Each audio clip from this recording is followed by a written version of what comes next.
रमा और उदय का एक 25 साल का बेटा होता है जिसका नाम गोलू होता है।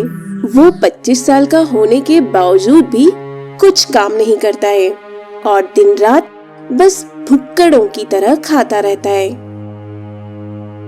माँ, ये क्या, आपने मुझे बस 4 रोटियां ही दी हैं और 10 रोटियां दीजिए ना, इसमें मेरा पेट नहीं भरेगा। दिमाग खराब हो गया है क्या गोलू तेरा? 5 लोगों का खाना एक टाइम पे ही खा लेता है। गजबी है तू तो गोलू। खा खा कर बस फैलते ही जा रहा है सांड की तरह। अरे 25 साल का घोड़ा हो चुका है तू, तुझे शर्म आनी चाहिए। अभी तक यही बिस्तर पर पड़े पड़े मोटा होता जा रहा है। गोलू, तेरे बाबूजी बिल्कुल सही कह रहे हैं। इस उम्र में आने तक तुझे तो घर के खर्चों में हाथ बटाना चाहिए, लेकिन तू बस यहाँ 15-15 रोटियां खाकर डकार मार रहा है। नालायक निकम्मा कहीं का। माँ, आप और बाबूजी ऐसा नहीं कह सकते मुझको। अरे तो फिर क्या कहें? तेरी आरती उतारे क्या? गोलू को उसके माता पिता दिन रात बहुत डांटते रहते हैं, लेकिन उसके बावजूद भी उस पर कोई असर नहीं होता। ऐसे ही एक दिन जब गोलू 20 पराठे खाकर सो रहा होता है, तभी घर में चोर घुस आते हैं और वो गहने और पैसे चोरी करके ले जाते हैं। अरे घोंचू घनचक्कर लड़के, तेरी वजह से ही आज चोरी हुई है। अगर तू जग रहा होता तो ये नहीं होता। लेकिन ये राक्षस क्यों जागेगा? ये तो 20 पराठे दबाकर मस्त मजे से सो रहा था ना, निठल्ला कहीं का। मुझे माफ कर दीजिए माँ, बाबूजी। नहीं, बस बहुत हो गया तेरा नाटक। चल अभी तू घर से बाहर निकल और अपनी जिंदगी खुद ही जी। हम तुझ जैसे भुक्खड़ पेटू को और नहीं संभाल सकते हैं। निकल यहाँ से। तेरे बाबूजी एकदम सही कह रहे हैं गोलू, निकल जा अब तू। बाहर भूख के मारे तड़पेगा ना, तब जाकर तेरी अकल ठिकाने आएगी। ऐसा मत कीजिए माँ, बाबूजी। मैं कहाँ जाऊँगा? मेरा तो इस दुनिया में आप दोनों के अलावा और कोई है भी नहीं।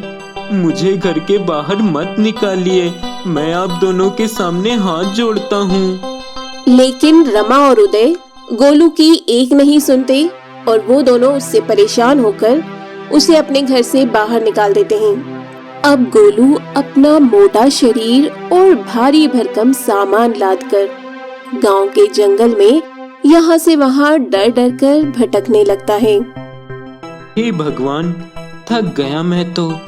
इस पेड़ पर काफी मीठे रसीले फल नजर आ रहे हैं। इन्हें देखकर मुझसे रहा नहीं जा रहा है। और तभी भुक्कड़ गोलू उस पेड़ पर चढ़कर फल तोड़ने लगता है। उस पेड़ की डाली ही टूट जाती है और गोलू धड़ाम करके गिर जाता है। मर गया रे। एक ही फल नसीब में है मेरे आज शायद। चलो इसी से गुजारा कर लेता हूँ मैं अपना अब, और क्या ही कर सकता हूँ। गोलू अब जंगल में ही रहने लगता है। एक दिन उसे एक साधु बाबा दिखाई देते हैं जिनका पैर एक बड़े से पत्थर के नीचे दब चुका होता है। वो उनके पास जाकर उस पत्थर को उठाकर फेंक देता है। धन्यवाद बेटा, तुमने मेरी जान बचाई। कहो क्या चाहिए तुम्हें? बाबा, मैं बेघर हो चुका हूँ। मेरे पास ना तो रहने का ठिकाना है और ना ही खाने का। लेकिन मुझे रहने से कोई मतलब नहीं। लेकिन आप कुछ ऐसा दीजिए जिससे मेरा रोज का खाने का गुजारा हो जाए, वो भी हर वक्त। ठीक है बेटा, तुम्हारी इस ख्वाहिश को मैं अवश्य पूरा करूँगा, क्योंकि तुमने भी मेरी मदद की है। धन्यवाद साधु बाबा। साधु बाबा मंत्रों का उच्चारण करते हैं और वहाँ पर एक जादुई थाली प्रकट करते हैं। ये क्या? ये थाली? मैंने खाने से भरी हुई थाली के बारे में सोचा था, लेकिन ये तो खाली थाली ही थमा दी आपने।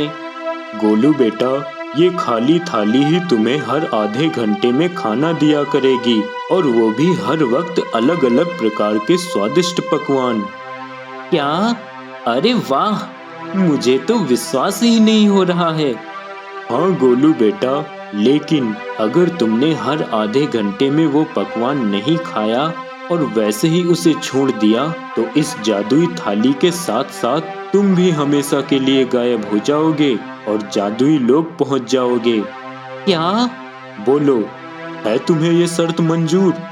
हाँ साधु बाबा, मैं इस शर्त को मंजूर करता हूँ। मैं वैसे भी हर आधे घंटे में खाना खाता ही रहता हूँ। मुझे बहुत भूख लगती है और खाना देखकर मैं उसे ना कहूँ, ऐसा कभी हो ही नहीं सकता।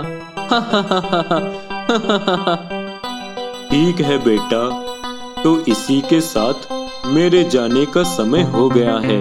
अपना ख्याल रखना। जी साधु बाबा, आपका बहुत बहुत धन्यवाद। साधु बाबा वहाँ से चले जाते हैं और अब गोलू हर आधे घंटे में उस थाली में प्रकट होने वाले तरह तरह के पकवान खाने का आनंद उठाता है।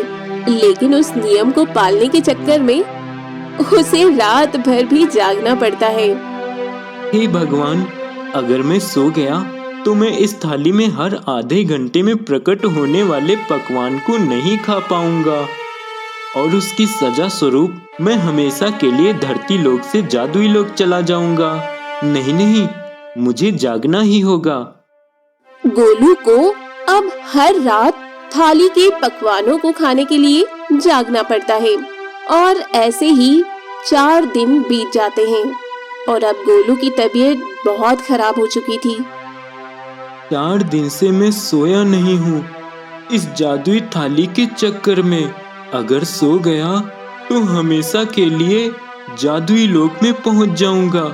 इससे अच्छा तो यही है कि मैं बिना खाने के जीऊं। एक वक्त पर जिस भुक्कड़ गोलू को बार बार भूख लगती थी, अब वो बिना खाने के जीने की बातें करने लगता है। गोलू से रहा नहीं जाता और उसकी आंख लग ही जाती है और नींद से उठने पर वो अपने आप को जादुई लोक में पाता है। ये क्या?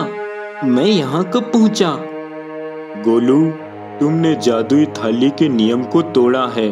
आधे घंटे में आने वाले पकवान को ना खाकर तुमने शर्त का नियम तोड़ा है, इसलिए अब तुम हमेशा के लिए यहीं जादुई लोक में रहोगे। नहीं, ऐसा मत कीजिए साधु बाबा, मैं यहाँ नहीं रहना चाहता हूँ। मुझे माफ कर दीजिए, मुझे फिर से धरती लोक भेज दीजिए। मैं आपको वचन देता हूँ कि मैं आज के बाद कभी भुक्कड़ जैसा खाना नहीं खाऊंगा। मैं नियमित रूप से खाना खाऊंगा और अपने माँ बाबूजी को भी संभालूंगा। मुझे एक आखिरी मौका दे दीजिए। गोलू के कई बार बिलखने और गिड़गिड़ाने पर साधु बाबा मान जाते हैं और वो उसे वापस धरती लोक भेज देते हैं, जहाँ जाकर वो अपने माँ बाबूजी से माफी मांगता है। माँ, बाबूजी, अब मेरी आंखें खुल चुकी हैं और अब से मैं कभी आपको शिकायत का मौका नहीं दूंगा। मुझे नौकरी भी मिल चुकी है और साथ ही आज से मैं कम मात्रा में खाना खाया करूंगा।